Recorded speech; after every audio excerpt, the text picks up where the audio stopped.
The warnings changed after that. Before, the forest whispered. Now it spoke. Travelers reported hearing a man's voice calling from between the trees, steady and urgent, begging them to turn back. Some recognized the voice. Some swore it said their name. A few listened and survived. Most didn't. A month later, the forest expanded. It wasn't obvious at first. Just a tree where there hadn't been one before. A path that ended sooner than it used to. A fence swallowed by roots overnight. The villagers measured, marked boundaries, argued. The forest didn't care. Mara returned at dusk. She hadn't planned to. She told herself that the stories were exaggerations, that fear had warped memory.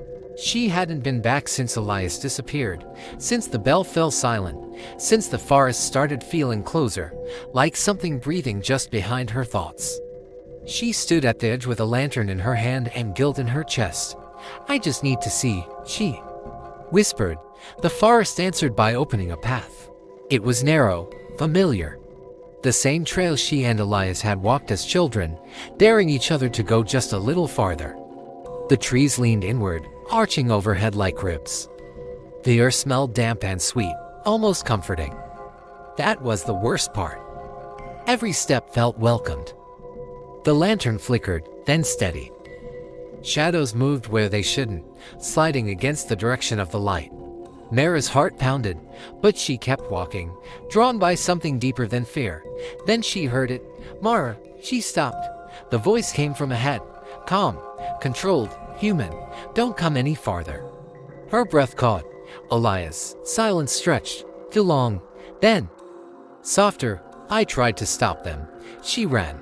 Branches scraped her arms as she followed the voice, ignoring the way the path twisted unnaturally, how the ground felt uneven beneath her feet, like she was walking over something soft. She burst into a clearing. The heart tree stood there, larger than before, its hollow split wider. Darkness pulsing slowly inside like a wound that refused to close. Symbols covered the bark, old ones, new ones, layered and overlapping. Names carved so deep the wood had split. Elias stood at the base of the tree, or something that were him. His body was wrong. Too still, skin stretched tight.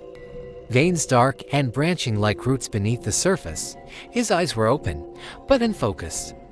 Staring past her, Mara, he said again. She took a step forward, then froze. Roots ran through him. Not around through. They emerged from his back, his arms, his legs, disappearing into the tree behind him. He wasn't standing. He was growing. You have to leave, he said. His mouth moved perfectly. His voice didn't. Echoed, layered with others beneath it. I came for you, she whispered, tears burning her eyes. A smile tried to form on his face. It failed halfway. I know. The forest stirred. The ground around the clearing shifted, rising and falling like a slow breath. Shapes pressed up from beneath the soil, faces, shoulders. Hands straining upward but never breaking through. Eyes open everywhere, watching. Learning. You shouldn't have remembered me, Elias said. That's how it finds you. Behind the tree, the darkness moved. It didn't rush. It never rushed. The demon unfolded itself slowly, savoring the moment. Bark peeled back, bone creaked. Eyes opened along its limbs. Blinking wetly, mouths formed and informed, whispering fragments of prayers, apologies. Screams. Mara, it said. In her mother's voice, Mara, and Elias's. Mara, in her own. You came willingly, it continued. You followed the invitation. I won't stay, she said, backing away. The demon smiled with every mouth. No, it agreed. You won't. Roots erupted from the ground, snapping around her ankles. Her wrists. Her throat. They didn't hurt. They held, warm, possessive. We don't keep everyone, the demon said. Some of you are seeds. Elias's eyes finally focused on her. I'm sorry, he said. And this time, it was really him. The roots pulled her forward, toward the heart tree. The hollow pulsed faster now, darkness reaching out in slow, searching tendrils. She screamed, fought, clawed at the roots until her nails tore and bled. Her blood soaked into the ground.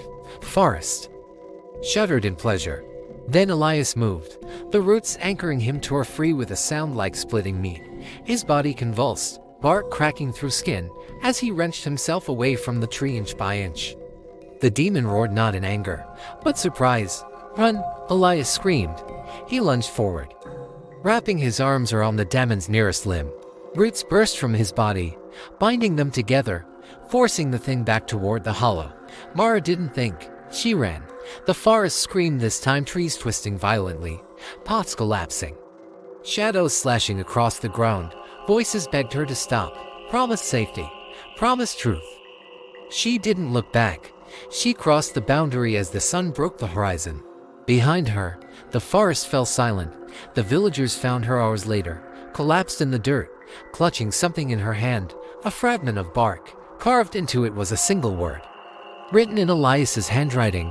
"Remember, the demon forest still stands. It no longer whispers, waits. And sometimes, late at night, when the wind is just right, you can hear two voices arguing deep within the trees, one ancient and hungry, the other desperate and human, fighting over who gets to speak next."